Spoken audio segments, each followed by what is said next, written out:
Alors imaginez une vallée entière, une vallée qui, pendant un siècle, a vécu et respiré au rythme d'une seule et unique usine. C'était ça, la vie dans la vallée d'Ossat, en plein cœur des Pyrénées. Aujourd'hui, on va voir ensemble ce qui arrive quand ce cœur industriel s'arrête de battre. Et oui, comment un territoire peut-il survivre quand son moteur économique s'éteint? C'est vraiment la question centrale. L'histoire d'Ossat, c'est un cas d'école fascinant. Ça nous parle de résilience, de mémoire et surtout de cette obligation de se réinventer complètement après un choc économique aussi violent. Allez, entrons dans le vif du sujet. Faut d'abord planter le décor. On est dans la vallée d'Ossat, un coin assez isolé des Pyrénées. Un territoire vraiment fait de contrastes. Et c'est là qu'on trouve tout le paradoxe de cette vallée.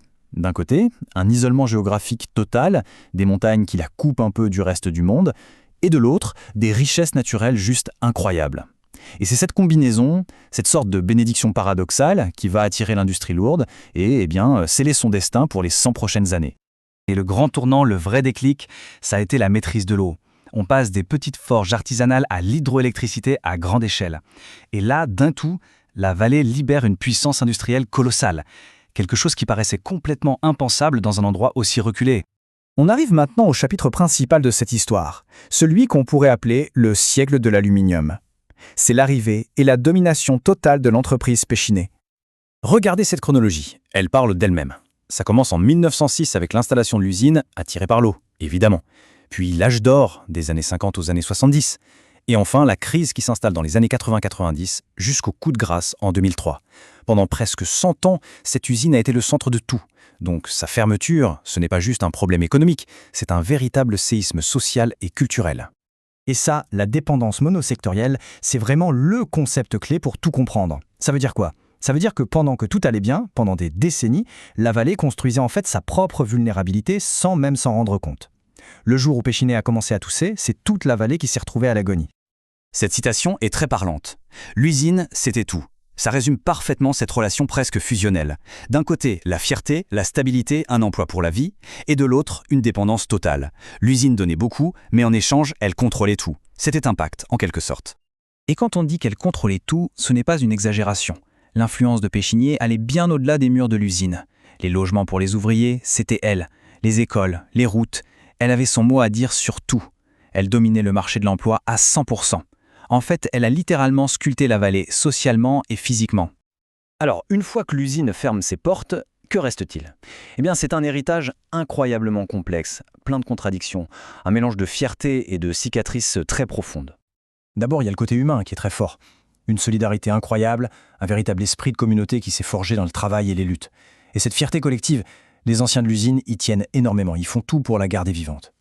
Mais en face de ça, il y a la réalité physique. Et elle est beaucoup plus sombre. Des paysages marqués à jamais, des sols et des rivières polluées, sans parler des inquiétudes pour la santé des anciens travailleurs. C'est le lourd fardeau environnemental de ce siècle d'industrie, une cicatrice qui, elle, ne se referme pas facilement. Ce tableau résume très bien toute la dynamique. On part de la dépendance totale à une seule usine. Ça crée une vulnérabilité extrême. Le moindre choc mondial et c'est l'effondrement local. Mais, et c'est là que l'histoire devient intéressante, c'est de cet effondrement qu'est née une formidable résilience. Les gens du coin, les associations, les anciens salariés, ils ont décidé de se battre. Alors comment on se réinvente après un tel traumatisme? C'est ce qu'on va voir maintenant. Comment cette vallée essaye de se forger un nouvel avenir? La stratégie mise en place est assez claire et elle est maligne. Elle s'articule autour de 3 grands axes. D'abord, le tourisme de nature. Logique, avec ses montagnes. Ensuite, valoriser le patrimoine industriel lui-même, en faire un atout culturel.